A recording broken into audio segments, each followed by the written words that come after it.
Muito bem, estamos aqui no 9º ano, trabalhando com o capítulo 7, e nós estamos vendo a questão da criminalização do racismo no Brasil. Na verdade, o racismo não é um comportamento natural do ser humano, não é um comportamento social natural.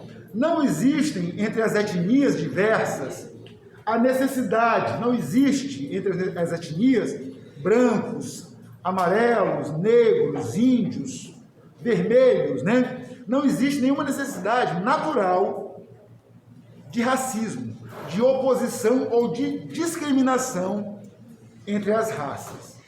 Quando é que surge, então, a necessidade, entre aspas, quando é que surge o racismo? Isso é consequência da luta pela sobrevivência, ok? Na jornada de lutas pela sobrevivência, nós temos muito menos possibilidades, muito menos recursos disponíveis do que necessidades latentes. Por exemplo, há muito mais gente querendo água para beber, água potável, do que água potável disponível no mundo. Então, isso gera uma disputa entre as pessoas. E essa disputa toma diversas formas. Algumas pessoas encontram o conhecimento como forma de ocupar os espaços necessários para garantir sua sobrevivência. Outras pessoas tomam posições políticas, assumem posições políticas em uma ou em outra direção, como forma de se agruparem para defender interesses comuns na busca pela sobrevivência. Há, entretanto, aquelas pessoas que preferem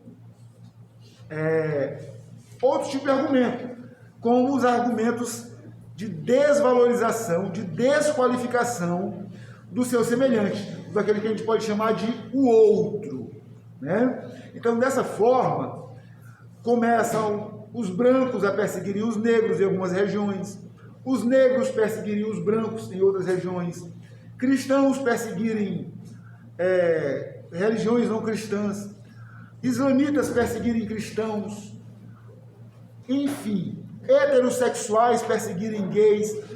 Todas essas situações surgem em razão da disputa por espaço de sobrevivência.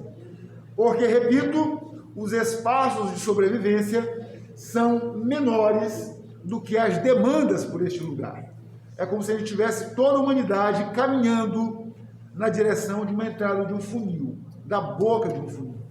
Então, quando a gente chegar ali no começo, está todo mundo no espaço largo, mas a saída é um espaço estreito. Muita gente vai ficar de fora.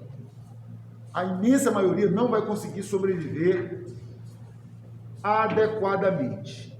Por exemplo, existem estudos científicos que comprovam que se toda a humanidade tivesse o mesmo padrão de consumo das classes médias A e B dos Estados Unidos e da Europa Ocidental, em apenas 20 anos, não haveria nenhuma condição de habitabilidade no planeta Terra.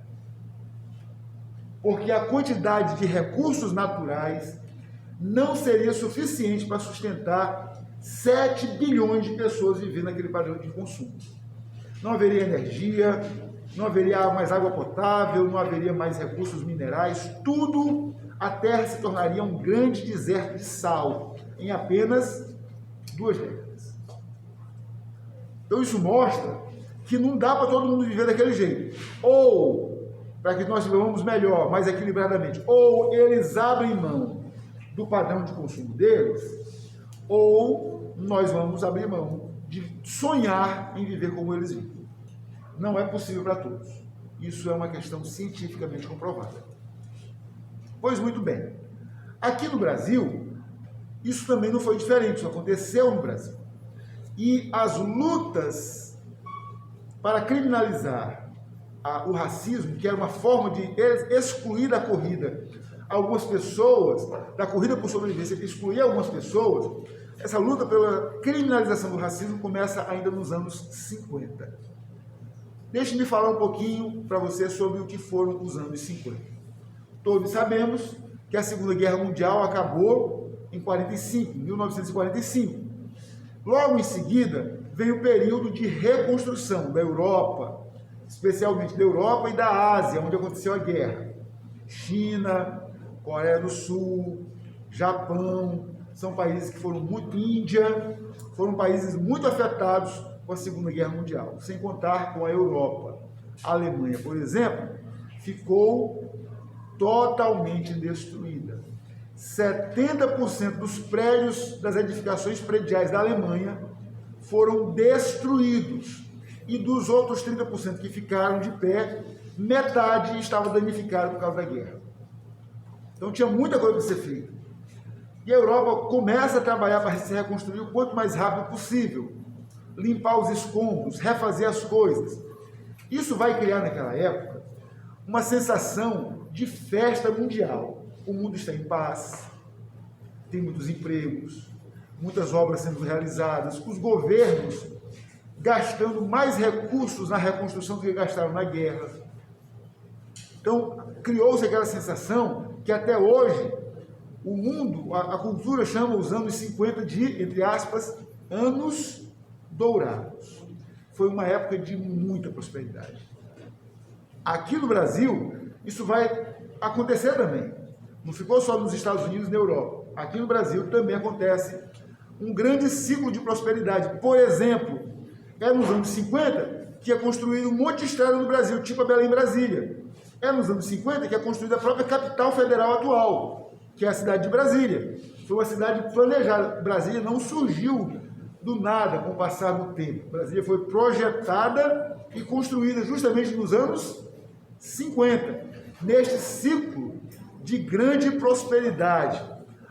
Era tanta prosperidade que, por exemplo, o próprio presidente da República eleito para a segunda metade dos anos 50, que era o Juscelino Kubitschek, ele se elegeu com o slogan de campanha 50 anos em 5, porque ele prometia que o Brasil ia se desenvolver em apenas 5 anos de governo, a mesma quantidade que tinha se desenvolvido nos últimos 50 anos.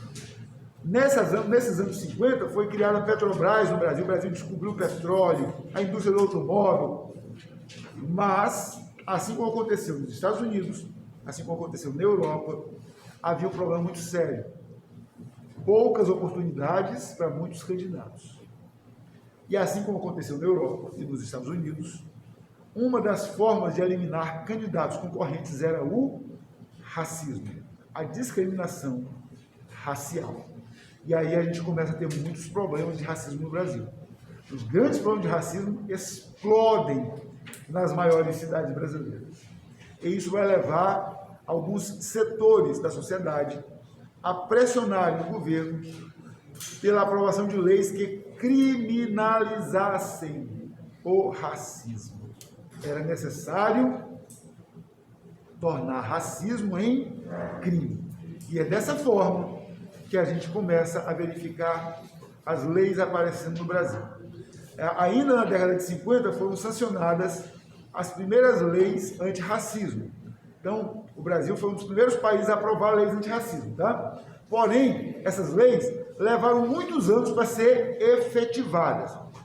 O que é efetivado? Uma coisa é a lei ser aprovada pelos legisladores, outra coisa é ela ser sancionada pelo presidente, e outra coisa é ela ser aceita como parte da vida em sociedade.